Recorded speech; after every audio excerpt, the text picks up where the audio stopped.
don't even know what's Star Wars. But this is the Star Wars generation, the 70s, 80s generation. So next Saturday, I'm talking on the Dhamma of Star Wars. And Sunday, I'm talking of another talk on compassion fatigue. So next week when I come, I'm going to take a survey of how many of you went back home, took this out, and actually tried it. Most Chinese family will have one of these somewhere at home. If not, grandma would have had one. I have my own. Yeah. Grandma also would have one. So dig it out, use it, and you'll find it's very useful, very helpful. All right? Or maybe let's put it this way. Next Sunday, I'm sharing. I want to see all of you bring your one and wear it, and we'll all do it together. Thank you, Dr. Wong, for your insightful meditation session. So today, Dr. Wong will be sharing on Crazy Rich Buddhist with us. So for those people who are not sure about Dr. Wong, let me just take a while to just read about his bio. Dr. Wong In On is currently an associate professor in internal medicine at Monash University, Malaysia. He obtained his MBBS with distinction from University Malaya in 1984. From 1988 to 1989, he served as visiting lecturer to his alma mater and established his private practice in Johor Bahru in 1990. Dr. Wong has been sharing Dhamma regularly in JB, Singapore, Jakarta, Bangkok, and Manila for the past decade. He's also the author of Walking in the Buddha's Footprint, 100 Reflective Essays. So I'll just pass the time over now to Dr. Wong. Thank you. Next week, no need to introduce. I know all of them already. Well, this talk, Crazy Rich Buddhist, was not my invention. It's a talk that I was requested to give when I shared in Jakarta. And as I shared many a times in Malaysia and in Singapore, when we go to Jakarta and share, we have to admit that they are about at least 10 years ahead of Malaysia and Singapore, despite whatever perceived problems that they have in terms of sharing the Buddha Dhamma. They are in many ways 10 years ahead of us. When will Malaysia and Singapore have a 24-hour television channel on Buddhism? I have absolutely no idea. But Indonesia has. When will Malaysia and Singapore? When I share them when I go there, I work very hard. I share morning, afternoon, night. So morning I share to the youth. And at the end of the youth, I have one long queue of school children all lining up for my autograph. So my ego went up, I see all these children asking for my autograph. And everyone of them holding the same book and say, "Uncle, can you sign?" Sign. Then I realized that it's part of their school activity. Every weekend, the children must attend some form of religious activity. What, they don't care. But you must attend, and whoever conducts it have to sign. So it's like a school teacher signing that, this boy. So it's not that I'm that good, it's just that I'm helping them fulfill their weekly obligation, which I think is a wonderful way of getting children started in whatever religious background you are from and getting a formal education. And the other big difference is when we go to Jakarta to share, they divide me into three: the school children and the non-working ones, that means the college ones, and then the working ones who are X from here. Once they start working, you have to leave. Okay, the first one is called Buddhist Reborn. These are all those who are still studying, either in uni or in college or in secondary school. They are called Buddhist Reborn. And why reborn is because from Pai they have been reborn. And they got very pretty girls just like yours standing at the front welcoming everybody. And they all have a T-shirt which says Dhamma Crew, C-R-E-W. Just like air crew, there is Dhamma Crew. And no old people like me to welcome. No one wants. All must be young, pretty girls, very handsome-looking boys like movie star standing there, welcome, show you to your seat, give you drinks. I tried to introduce that in Metal Lodge and almost got excommunicated. But seriously, Dhamma Crew, all of it uniform, wonderful. And then when they finish and they start work, they become Buddhist Reborn X. That means no more. The reason is because when you are in Buddhist Reborn, they're all school children, and some very nice person sponsors their activity, rents a 3-story building for them to use, and basically bankroll them. But I was still very impressed at the end of the talk, these school children passed a can around and collected money. Each one of them took out some pocket money and put inside. I thought they were collecting for next week's activity or what. But at the end of the talk, they put all that into one ang pao and gave it to me. And they said, we would like you to have this for your expenses. Then I said, no, I can't accept this. Then they said, no, you must. It is our tradition. So I accepted it, went outside and put it back into the donation box. But that's not the point. The point was that we are looking at school children, and they are paying to attend. I say, if I were to charge 50 cents, ringgit, not Sing dollar in Malaysia, no one will come. Let alone saying you put in your pocket money. Just 50 cents, I can tell you, no one will come. There they literally pay to attend. And that's why once they start working, they have to leave this group and join Buddhist Reborn X. Because now you're working, you cannot be leeching onto the poor kind man who's bankrolling the children. And so Buddhist Reborn X have no facility, so they rent something like, it's like Burger King on the top floor or Papa Rich on the top floor. They rent the whole restaurant, so they have to eat there. And so each one of them pay the equivalent of about 100 Sing for the food and to use the place. And one of the major differences is that they select their own topics. It's not, we invite Brother Vincent, and Brother Vincent comes and talk on dependent origination, and half the crowd is doing that. No, that they tell you what they want you to talk about. And so these Buddhist Reborn Acts are all professionals, business people, most of them. And so they asked me to talk on Crazy Rich Buddhists, which is, I think, something very relevant to them. Oh, by the way, a previous session when I was talking to the children, the secondary school children, the topic they gave me is, what if I get pregnant? Very relevant topic, but since their parents are not talking about it, they have to get someone from the outside to talk about it. But I think it's good because they are at that age, so it was a good topic. I don't think anybody has spoken to the BF youths on what if I get pregnant, But I think it's an important topic. In Malaysia and Singapore, it's very easy. The father will just kill you, that's all. Story ends there. But Crazy Rich Buddhists, and this topic was, of course, at the height when this was the rage. And so I thought it's a good topic now for me to share here. All right, so that very successful movie.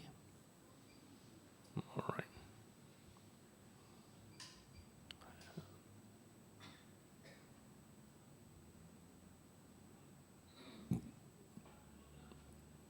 Okay. So, Crazy Rich Buddhists.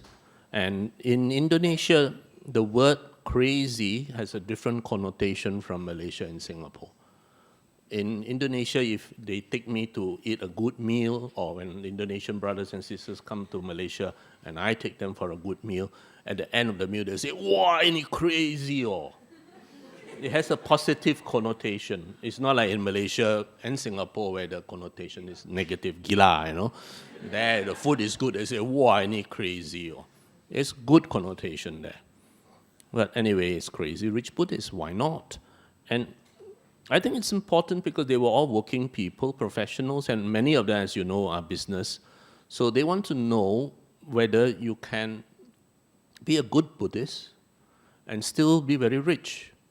Can you walk the Buddhist path and still earn lots of money? And so, of course, one of the things is no matter how rich you are materially, you must have meaning in life besides just making money.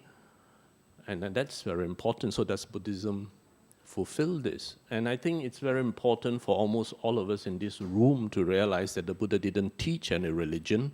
He just wanted us to be good, noble people. And that's being a Buddhist does not mean that you learn more and more suttas, that you learn more and more of all kinds of exoterics like Abhidharma. I might get excommunicated from BF for saying this. it's not an academic studies of all this. Being a good Buddhist is applying that Dhamma into our everyday lives. It's living the Dhamma, not just studying the Dhamma. If studying the Dhamma alone can make you a very good Buddhist, then it's very easy. All you got to do is enroll in a course somewhere and you'll be very proficient.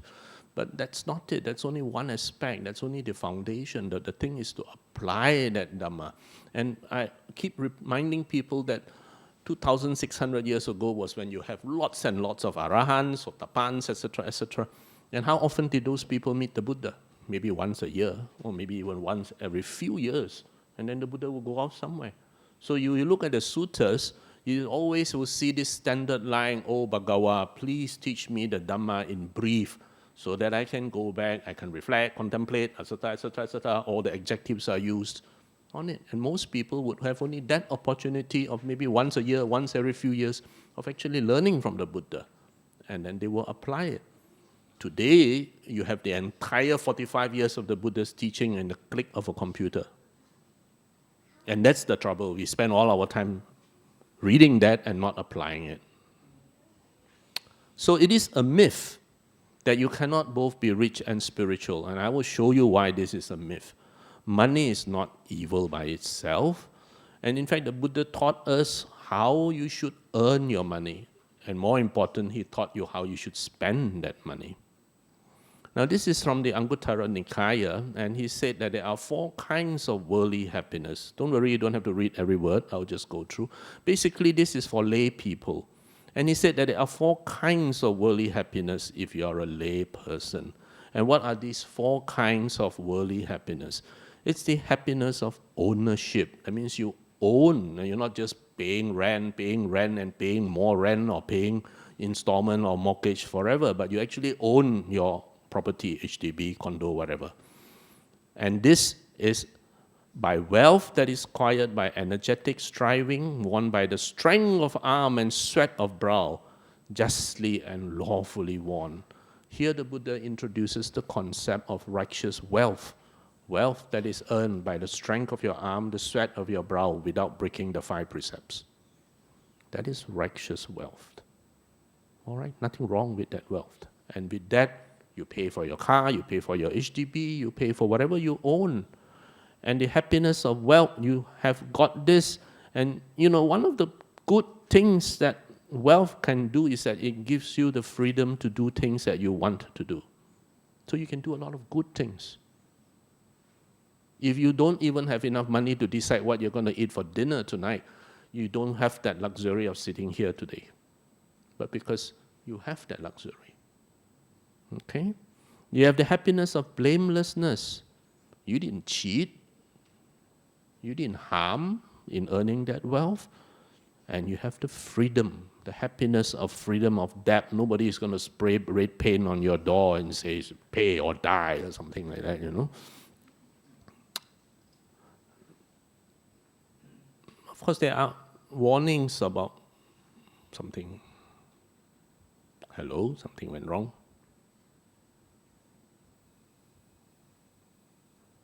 Okay, there are warnings about money. Sometimes we become so materialistic that it overwhelms our life, and then we start sacrificing many things. And relationships, family life, marriage is one of the things often sacrificed on the altar of consumerism. Because ultimately you will realize that happiness and pleasure are 2 different things.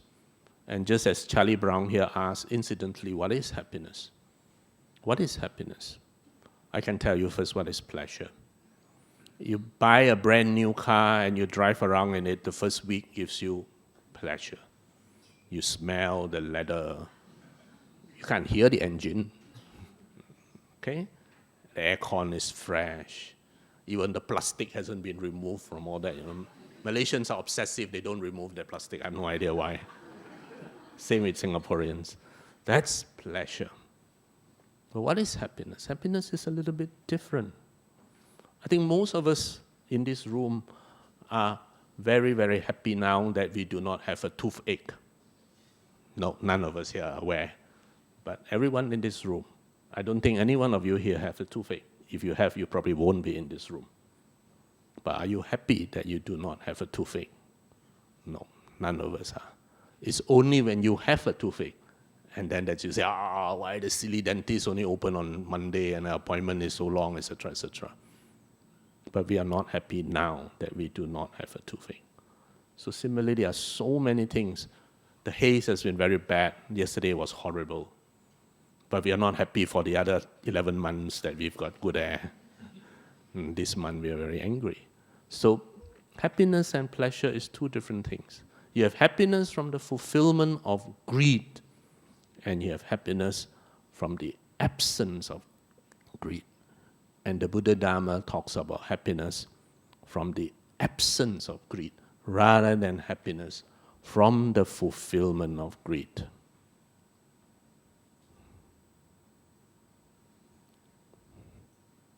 Look at this. Let me wake up my speaker. He has gone to sleep. Okay, it's awake now. I want you to look at this because this reflects the first and second noble truth very well. Oh, hang on, he's still asleep.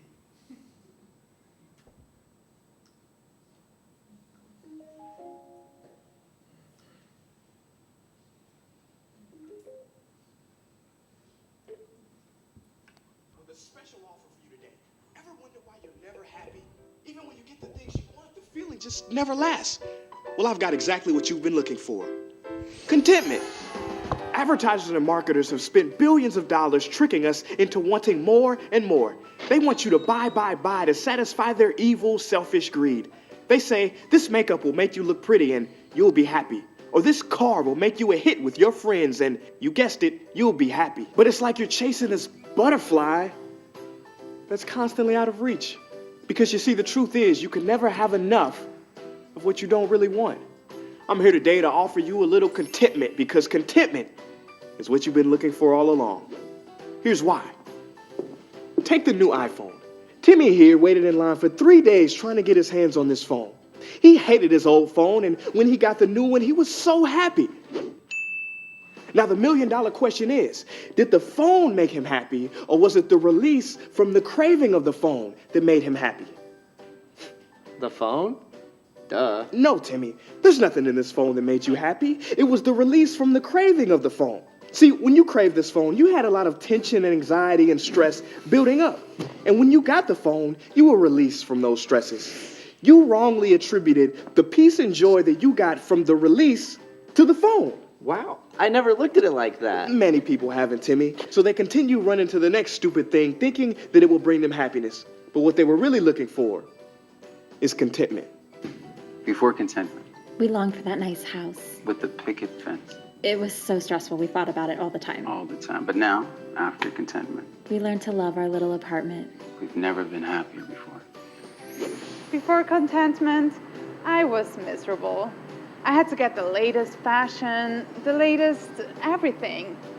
But once I noticed that I had enough already, I have never been happier. Thanks, contentment. And you lovely people at home can have your contentment too. For 0 easy payments of just $0, just look inside yourself and realize that these material things have never made you happy for very long. But wait, there's more. Call in the next 10 minutes and we'll throw in some gratitude for free. Contentment. It's what you've always been looking for. Now, isn't this the first and the second noble truth? This is the first and the second noble truth. The second noble truth tells you that the reason why we are unhappy, why we are stressed, is because of our craving. Okay? Craving is an emotion, it's a chitta. And as long as you have these emotions which are controlling us, you're never ever going to be happy. All right, please remember that statement. We use the word craving or tanha in the second noble truth. And we forget that craving or tanha, whether it's kama tanha, bhava tanha, or vibhava tanha, these are emotions. Kama tanha means I crave for sensual gratification. And this sensual gratification refers to what I see, what I hear, what I feel, etc., etc. So as long as we have these emotions which controls us. Remember, meditation is to make sure your thoughts and your emotions do not control you. As long as your thoughts and your emotions control you, you're never going to be happy. Just as vividly illustrated, there's nothing in that new iPhone which will make him happy compared to the old iPhone. Most of the time, you and I use maybe 10% of the functions in the phone. There are so many things in my phone I didn't even know exist one. I'm sure it's the same. Then my students will tell me, I'm trying to look for the remote control. Then my student tell me, oh, no need, Dr. Wong, take the handphone. etc., etc. There's just so many. I probably use 5% of the things in my handphone. So when he was buying a new handphone, he said that the new handphone will make him happy. And just as illustrated, is that craving, that tension, that need for that new handphone that is released that makes you happy. That phone itself is merely something that will be replaced by another. So the point is, you have to realize, we have to realize, all of us have to realize that. And you also very well realize why the Buddha says is you reduce your tanha, you reduce these emotions, then your suffering will be less. And you finally can get rid of them, then you have no more dukkha. All right? Because now this tension, this need for the next, for the more is less and less. Our thoughts, I told you in meditation, you train so that your thoughts do not control you. You start thinking, my neighbor just bought a Mercedes, I'm still driving a Malaysian Proton, how can? I will be seen as unsuccessful. That's a thought. As long as that thought controls you, you're going to be unhappy. But if you do not let your mind, let your behavior be controlled by that thought, then you'll be very happy. Okay?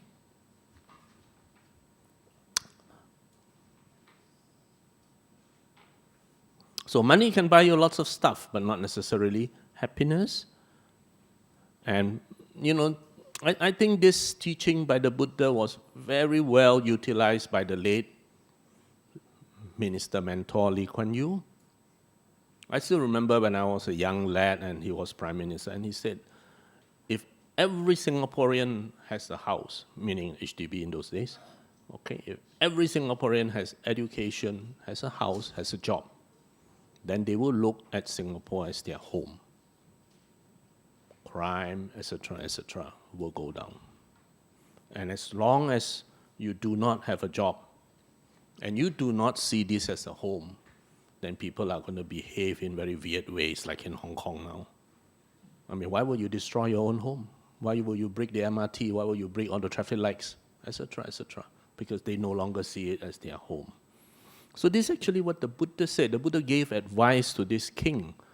And he said that you cannot just keep on increasing the fines, you cannot keep on increasing the penalty. It's not going to work. If you want to remove crime from your country, then make sure everybody has a good income, a job, a reason to live. And thus, from not giving of property to the needy, poverty become rife. And with the growth of poverty, the taking of what is not given is going to increase. And with that, theft, etc., etc. And that is why as the economy now grinds to a halt because of the trade war, everybody is worried. Because you still have to feed family, you still have to pay mortgage, you still have to pay so many things. Crime will start to rise. So can money buy happiness? Yes, if you spend it wisely. No, if you use it purely for karma tanha, self-gratification. If you use it wisely to support friends, relatives, people in need, yes. Okay? Now, this is a modern take on what the Buddha taught us. 4 boxes. And you can see this is nothing religious in there. Now, if there is something that we can do, and we control it, that's mastery. For example, just now we took the 5 precepts. The 5 precepts is something that we voluntarily take. It's up to us. And we can control ourselves from acting unwholesomely, and that's mastery. But on the other hand, if you can control but you don't bother, you don't act, you don't do anything. You literally surrendered yourself. Okay? Now, if something that cannot be controlled, aging, for example, all of us age, all of us degenerate. There's some things which we may do, some things which we can't do. So if you keep on injecting more Botox and injecting more fillers, it's going to be an exercise in futility. And then you end up like some politician in Malaysia's wife. So there are some things which we accept with grace. So if you cannot control it, and you just accept it, that's serenity. That's serenity. 是这样的吗? That's life. So we accept it. And I often use this to say that many of us are now in the post-CPF withdrawal age, post-EPF withdrawal age. Your children are big, your children are married, etc. Many of you have daughter-in-law, son-in-laws. And if you expect your daughter-in-law to be exactly like you, you're going to be very disappointed and suffer a lot. Because she grew up in a different environment, she had a different education, she basically had a different cultural background, especially if she's educated overseas, exposed to a different milieu.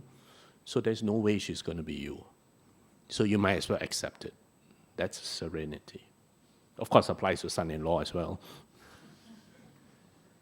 So wealth gives you that personal freedom to do a lot of things, to come to BF, to make decisions, but you have to be responsible, because if not, those decisions may be wrong decisions. And remember, a life, people always ask you, what's the purpose of life? The reason is very simple. Purpose of life is a life of purpose, and you determine what that purpose is. You determine it, whether wholesome, unwholesome.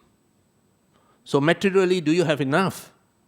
Well, for a lot of people, enough is never enough. Then, of course, they'll never ever be completely happy. They're always chasing after the pot of gold at the end of the rainbow. But even for those of you who say, I have enough, it doesn't mean you just lie there and let me die, you know.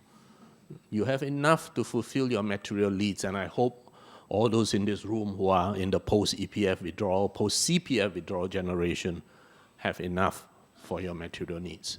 Then you have that freedom, that flexibility to do other things. And that other things is the important one. Because now you can move on from material success to a life of significance. So realizing enough frees you to achieve your spiritual goals instead of just an endless pursuit of wealth. So of course it is very important that our generation have to be financially independent, because again, like it or not, the nuclear family is here to stay. Your children, like my children, are scattered all over the world. They are not going to hold your hands, except when they come by, which is now and then. It is more likely that you visit them than they visit you. Let's be realistic. So financial independence is important because it gives you that freedom to do what you want. You move now from having led a successful life as a businessman, as a corporate worker, whatever, to now a life of significance. And are there people who are like that?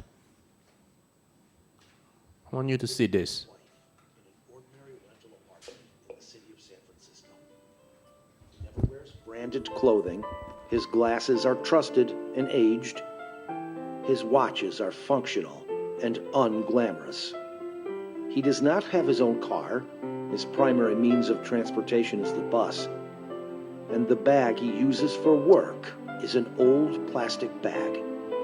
But surprisingly, over the course of his life, he has donated more than $8 billion to charitable causes. Who is this man? Well, his name is Chuck Feeney. He's frugal with himself, but generous with others. He likes to make money, but does not like to spend it on himself. Through his lifetime, he has contributed $588 million to Cornell University, $125 million to the University of California, and $60 million to Stanford University. Outside of the United States, he spent $1 billion renovating and then building a further 7 new universities in Ireland. Incredibly, he also founded a charity fund aimed at providing cleft-lipped surgery for children in developing countries. More incredibly still, Chuck never sought praise for his many contributions. He admirably never revealed his name in association with each donation, but asked for his donations to be made anonymously. Towards the end of his life, Chuck Feeney's selfless and astounding deeds were revealed by the media. When Chuck eventually did face the press and was asked the inevitable question of, why did you choose to donate all of your wealth to charity? Chuck Feeney simply smiled and said, people are born naked and then finally die alone. Okay?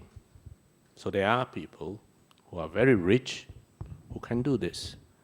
But then you might say, well, this is Ang Mo, is there a local model? We want to have some local models, Ang Mo model might not be very applicable because he got trust fund, he got this, he got that, all to his advantage. So, well, let's take a look at local models. The 500,000 square feet complex was built with the aim of promoting Buddhism to the general public.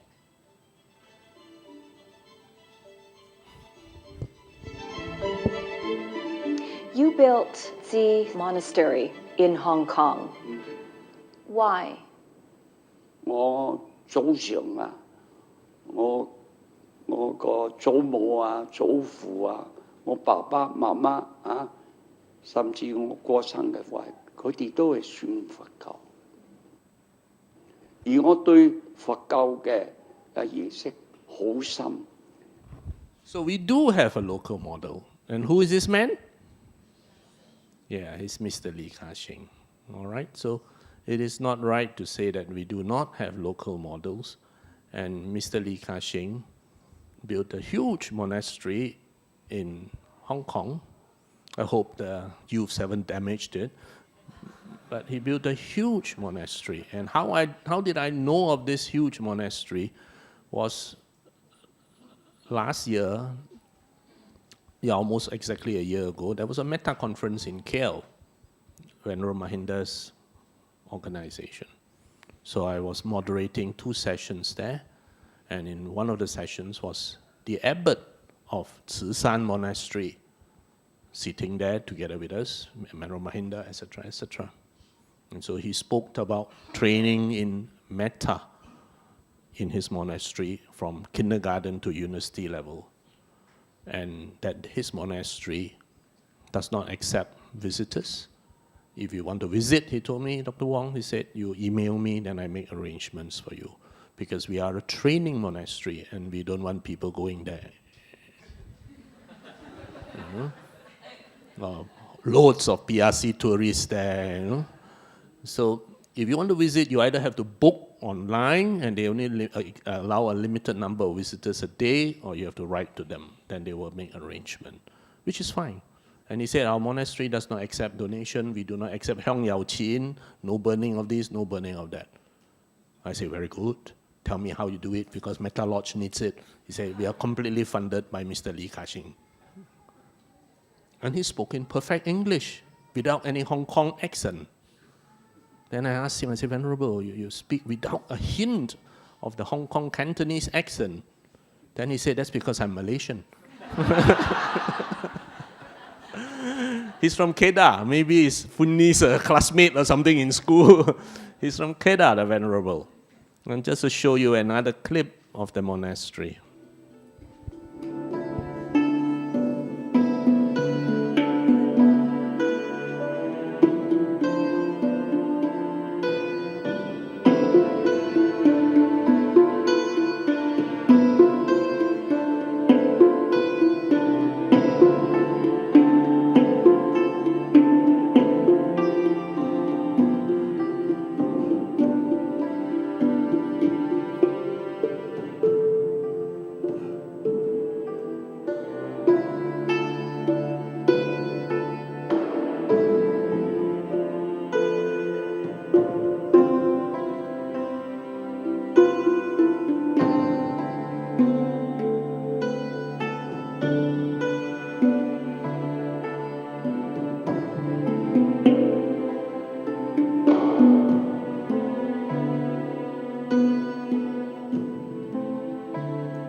Okay, I'm going to stop here. They teach children from kindergarten level right up to university level. They are attached to the Chinese University of Hong Kong, where they actually teach in the Department of Philosophy. So it's very encompassing, literally from children all the way to adults. And you can enroll for courses in Buddhism or meditation or metta bhavana. And this is a good example of moving from a life of material success, of which, Li Ka-shing was once the richest man in Hong Kong. Okay, I don't know whether he still is, but once he was the richest man in Hong Kong. And moving on to a life of significance. And he has done it actually without much fanfare. And just about, a few months ago, at the base of that Guan Yin is a museum. And Li Ka-shing donated his entire collection. He has been quietly over the years buying from the West the Tung Huang scripts that were robbed, stolen, whatever you want, they're all floating around in the West. So he has actually bought those scripts back from the West, and he bought back many of the images that are again floating around. And now this huge collection has been donated back and is housed in that museum. So this is moving from a life of material success to a life of significance. And I'm not saying that every one of us in this room do that. I mean, not many of us are that privileged, but you can still lead a life of significance by donating your time, children's class, help out, donating whatever little skills you have, cooking. Evelyn's a brilliant cook. You can just cook for the children. You can do whatever you are talented in, and every one of us have a little talent, even if it is as so-called mundane as mopping the floor. Still somebody has to mop the floor. All right, and that's still a major contribution. Can you imagine if on our children's Dhamma class, the lady who decides to wash plates say, I give up, I refuse to wash plates anymore, and habis, the whole thing will grind to a halt. All right, so these are all the things that we can contribute in our little ways. But whatever is it, don't be like that. 买什么了？不买，至少10辆买拿回家。回家都买这了，换这没钱了，买什么买回家？走，买，这都我提了，买，你这样子，买。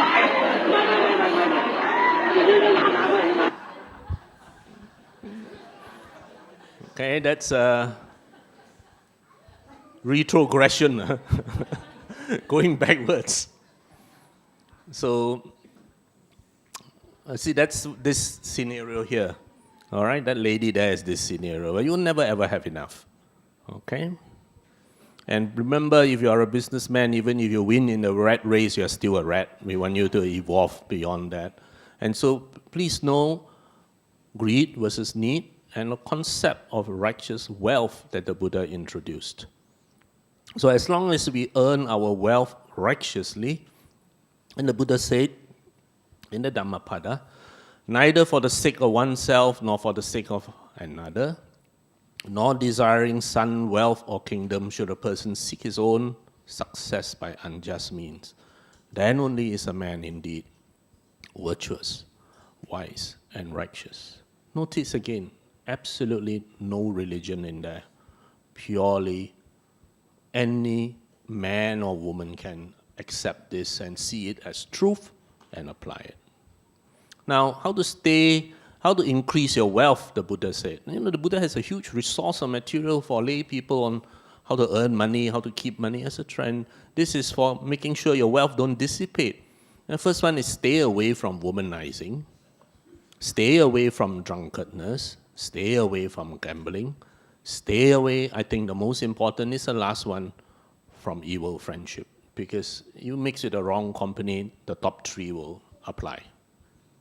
Okay? And I think this is again what we would call common sense, but we do not apply it.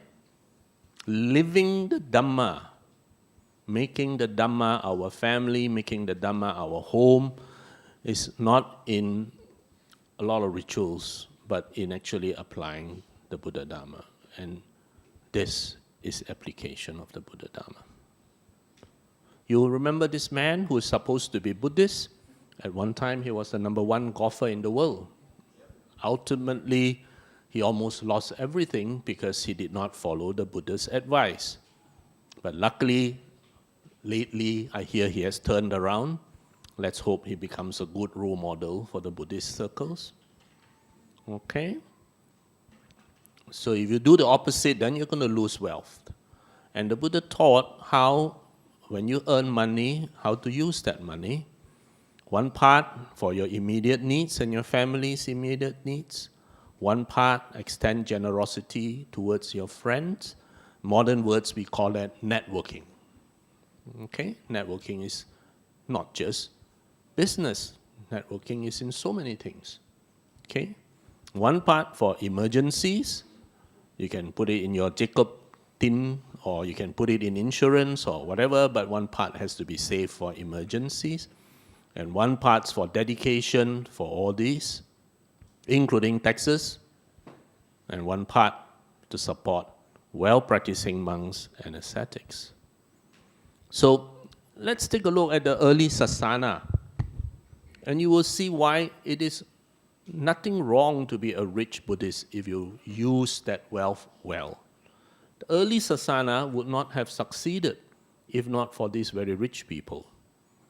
Who donated the first monastery? King Bimbisara. He donated Veluvana.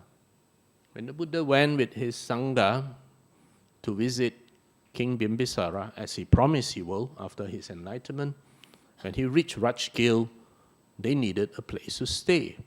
And King Bimbisara immediately donated Bamboo Grove, Veluvana, that you can still see today when you go on pilgrimage. So without that, you're not going to have even the first monastery. And then you have Visakha. Visakha would be what today is called an heiress. Her father was the equivalent of a millionaire, and she was arranged to marry the son of another millionaire. And so from what we know, she is very well off as far as material wealth is concerned. But she's one of the great supporters of the Buddha Sasana. And Visakha built a monastery. Those of you who has been to Saraswati will know that we all visit Jetavana Grove. But there's another one more monastery in Saraswati that was donated by Visakha. Okay? And so wealth by itself is not intrinsically evil. If you have wealth, you have that ability to not only maintain yourself but help others, then you are in a very privileged position to practice generosity to both the monastic and the lay. I don't even need to mention the man who donated Jetavana. Okay, he is so well known. And he's a banker. All right? Now there's another one called Chitta. Chitta is a merchant, a landowner, and he was very learned in the Dhamma. And he was so learned that he would be teaching the monks when the Buddha is not around. Okay? Another Pindika, of course, as many of you know, spent almost his entire fortune on the Buddha Sasana. Okay? Jetavana was just one of the many things that he invested his money in. So, in the midst of everything, no matter how successful we are, be constantly mindful that you cannot live forever. Be constantly mindful that, as Chuck Feeney said, you cannot take anything along with you. And you can leave a bit of yourself behind, and that is by what you have done, by what you have contributed to society. Life is a sexually transmitted disease which is inevitably terminal. So you can't get out of it alive. So use it well. The Buddha said in the Itivuttaka that if beings knew the result of giving and sharing, they would not eat without having given, nor would they allow the stain of meanness to obsess them and take root in their minds. And even if it's their last morsel of food, they will not enjoy it without sharing a bit of it. Now, our actions speak so loudly that most people cannot hear what we say. Your actions is your karma.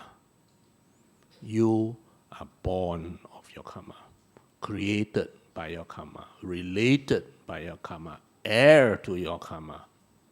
So if someone stopped you at the bus stop afterwards in front and say, brother, who is your creator? Your answer is, my creator is my own actions, my karma. You create yourself, whether now or the future.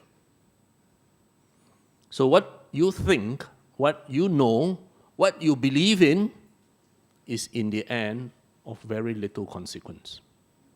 The only consequence is what you actually do. And this is very apt now in the midst of this haze that we have, as the bee collects nectar and departs without injuring the flower or its color and scent, so let the sage dwell upon earth. As the butterfly alights on the flower and destroys not its form or its sweetness, but takes a sip and then depart, so the mendicant follower of the Buddha takes not nor hurts another's possessions. In other words, you earn your living, you earn your wealth, but do not destroy or harm anything. We just got to open the windows and look around and we see how much damage to the environment is happening. So no harm must be done. And in the old days, the Buddha merely listed 5 occupations which he said as harmful. Now that list is far more longer. So ideally, even as lay people, we need to enter the stream. You need to find a foot in the Dhamma, what is called a sotapan. So the ideal householder should not just be a devout supporter by donating money or donating time, but you should at least aim to have that level of insight to be a sotapan. Of course, Dr. Henry Yeo tells me that there are no streams in Singapore, so the best he can do is be a longkang pan. Sotai stream. But I'm sure there are streams entering the stream of the Dhamma, the flow of the Dhamma. And what does it need from you to be a stream enterer? A stream enterer has broken 3 fetters. Only 3 fetters. The first fetter is the fetter of doubt. The stream enterer has no doubt that what the Buddha taught is correct because he can verify it for himself. He can see it from himself. If you talk about anicca, dukkha, anatta, he can see, yeah, things are indeed impermanent, things are indeed unsatisfactory, things are indeed not self. If you talk about the first noble truth, second noble truth, he can again see for himself, yes, indeed, there are lots of stresses in life. Indeed, it is my emotions, my cravings, which create and make this into suffering at a personal level. And indeed, he can see the third noble truth, that if I can reduce my cravings, my emotions, I will reduce my suffering.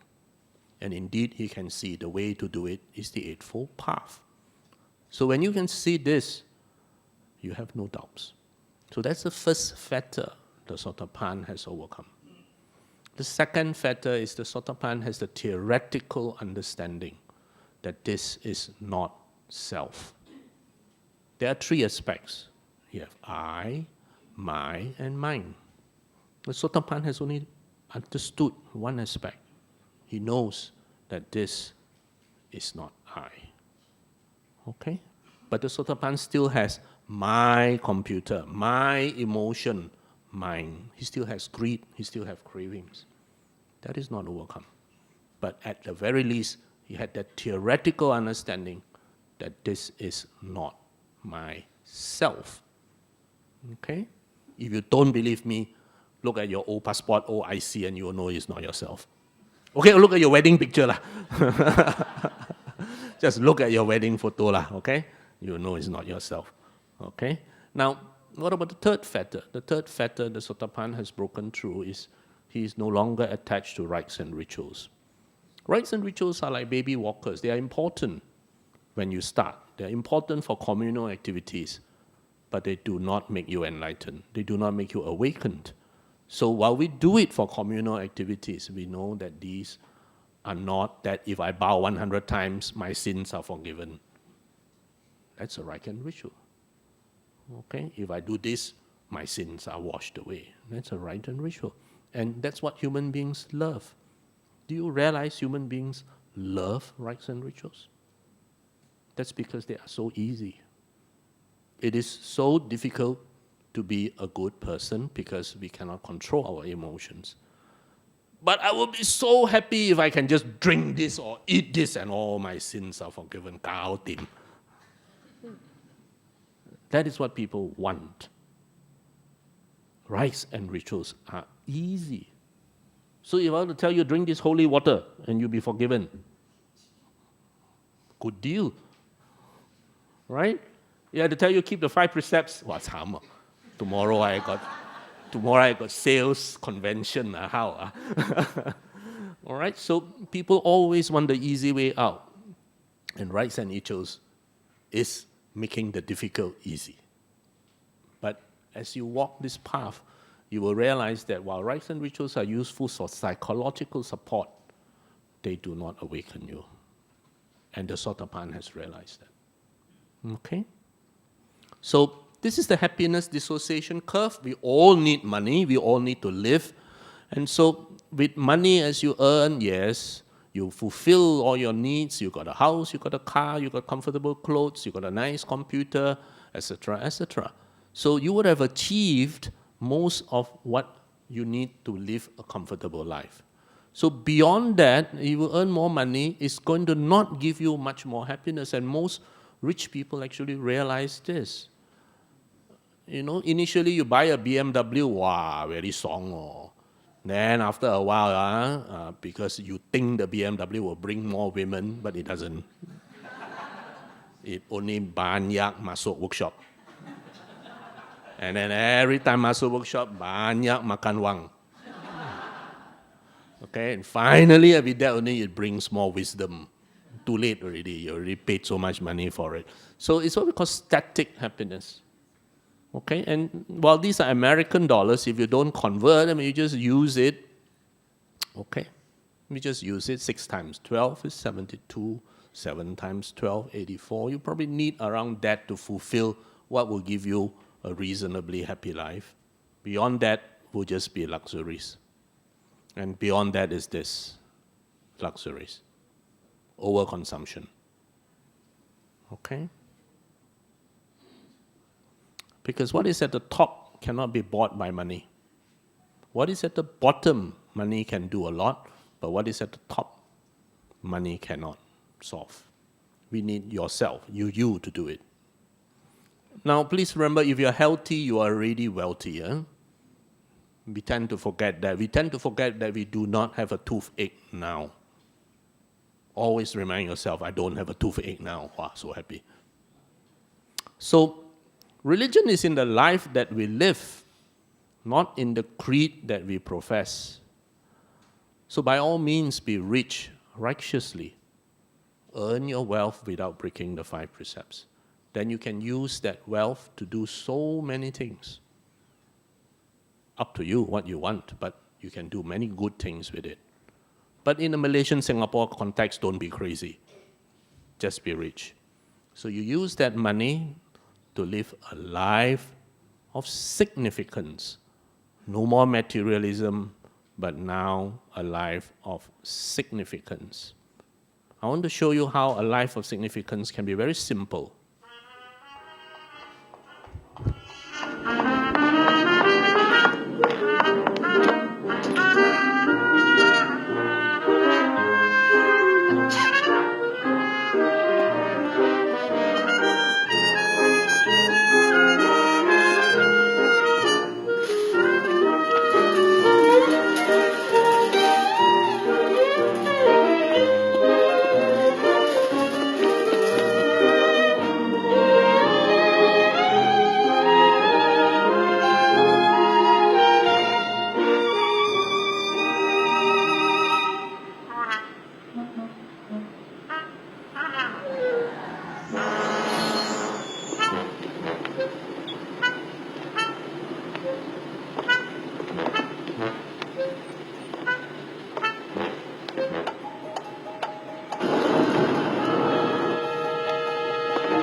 So a life of significance can be something as simple as that.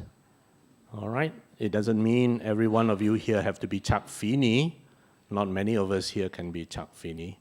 But every one of us here can be like that Frenchman, because we can do something with our time, with our talent, that doesn't cost much money. Now, many of you in this room have contributed to the building of Metta Lodge in Johor Bahru. And for those of you who had not been to Metta Lodge in Johor Bahru, I want to take this opportunity to thank you and show you what you have contributed to.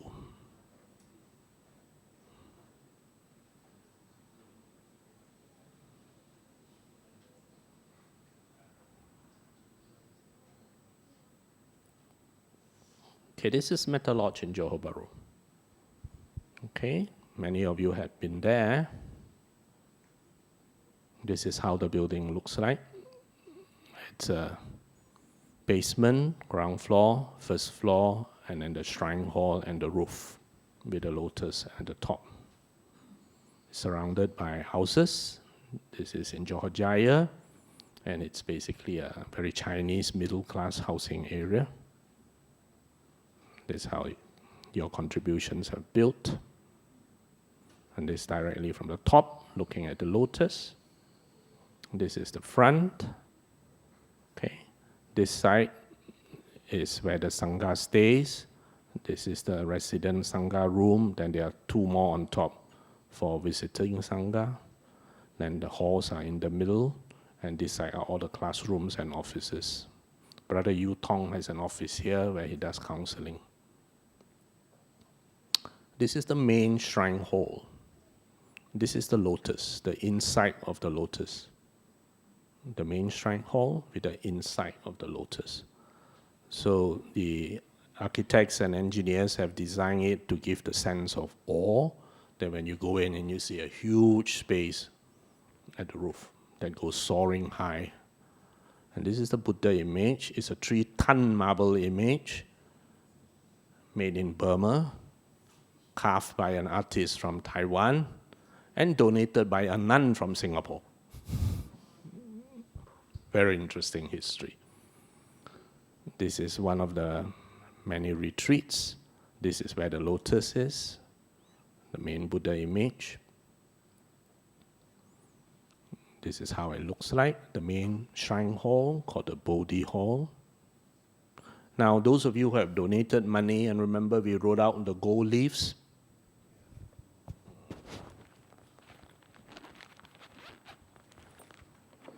Remember we wrote out these gold leaves with your name, okay? For all those of you who donated, the gold leaves are put underneath here, okay? It's still an ongoing process. You can donate any amount you want. We'll write your name in there and we put it underneath the Buddha image. It's just a record that these people have contributed. So this is how the image looks like from the lotus. A close-up of the 3-ton marble image. And the reason why there is this big platform on top of another big platform, this is where the Sangha sits, and then this platform is for this 3-ton Buddha image to spread the weight, the load bearing onto a big floor area rather than be concentrated on a small area. Okay? Because underneath this is another hall with no pillars. So this is the children's puja hall. Now we finally have a puja hall just for the children. So it's separate. Last time the children have to share the adults' hall. Now the children have their own hall. And this Buddha image is donated by Mangala Vihara, Singapore. I'm still waiting for the one from BF. Just joking. This is donated by Mangala Vihara. This is the ceiling of the children's puja hall. To give it a spatial illusion, we painted clouds and sky above. This is the children's puja hall. Okay? And these murals were drawn by an artist. These are the classrooms. These are my Monash students who come and help every Saturday. This is the fellowship room where I use every week for the equivalent of what you all are doing here. Okay, and this Buddha image is the Nalanda Buddha image donated by one of our sisters. And this, the children also use the fellowship room when they need a bigger room. This, for example, is the fellowship group. So giving food, giving strength, giving clothes, one gives beauty. Giving vehicle, we give ease. Giving a lamp, you give sight. But the one who gives a residence is the giver of all. The one who teaches the Dhamma is the giver of the deathless. This is the picture taken from the lotus downwards. Okay, that's where the Buddha image and the lotus. This is the lotus at night. This is the hall below the Bodhi hall. Again, you see there are no pillars. That's why we need to spread the load of the 3-ton Buddha image over a big area. This is the multi-purpose hall, which is below the Bodhi hall. And you can see both are very high roof. Both are what we call, what the engineers say, double the height. The usual height is, let's say this, that is double this. The same with the Bodhi hall. This is called the Assoca hall. Okay, this is the view from one end of the Assoca hall, view from the other end of the Assoca hall. Some Dhamma talks are held in Assoca hall, some are held in the Bodhi hall. This is the basement. The basement is where the pantry, kitchen, and the place where the Sangha eats. Okay, this is at the basement. This is also where the children eat every Saturday when they come for their Dhamma class. That's my boss. This is a view of the lotus from below looking up. And this is a view at sunset.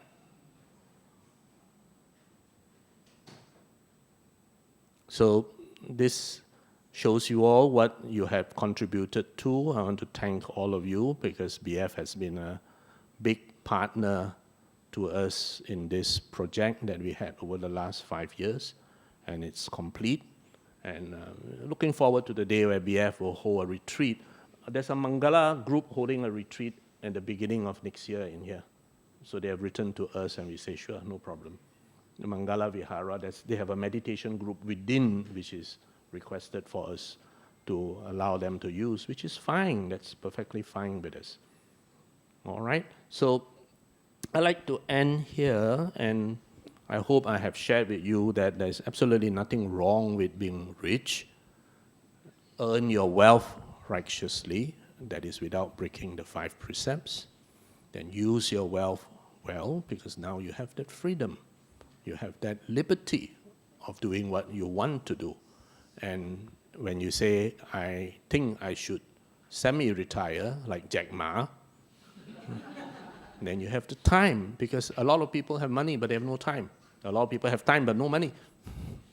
Okay, so if you have both money and time, then you are in a very good position to contribute your little whatever you want to make our society a little bit better. Next Saturday, as I said, I'm sharing the Dhamma of Star Wars, and this is the generation of Star Wars, so I hope to see you all here next Saturday. I think it's 3 o'clock if I'm not wrong. Yeah. Okay, next Saturday, 3 o'clock. And next Sunday, I'll be sharing again on compassion fatigue with regards to the Buddhist viewpoint, because sometimes we try to do good, but we also become a bit tired, and how to overcome that compassion fatigue. And next Sunday is also review time of how many of you actually went back home and tried that technique that I shared with you all. It's a very easy technique of learning how to meditate. Okay, and if any one of you wants to continue contributing this, please look for my Lo Po. She will help write your name down, and we'll drop it into that altar, the base of the Buddha image. And I once again thank you all for inviting me to come and share. Thank you. Thank you, Dr. Wong. Any questions from the floor?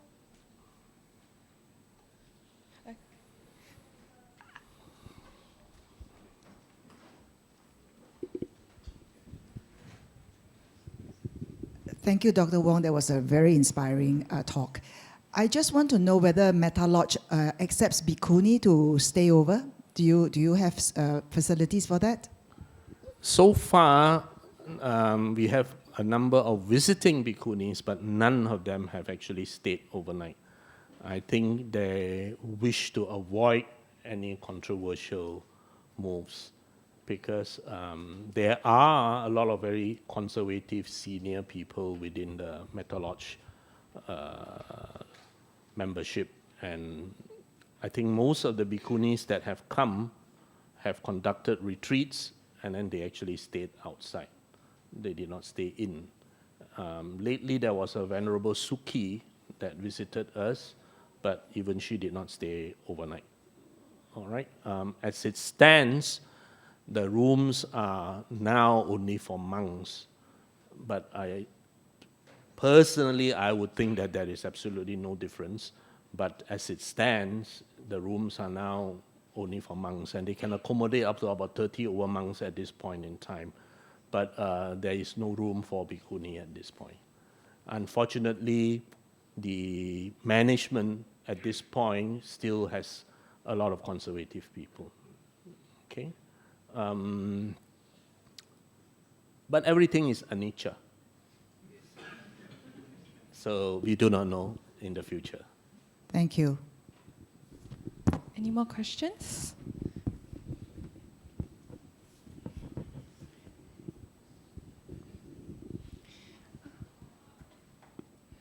No questions. Thank you, Dr. Wong. So I will just say about the announcements for next week.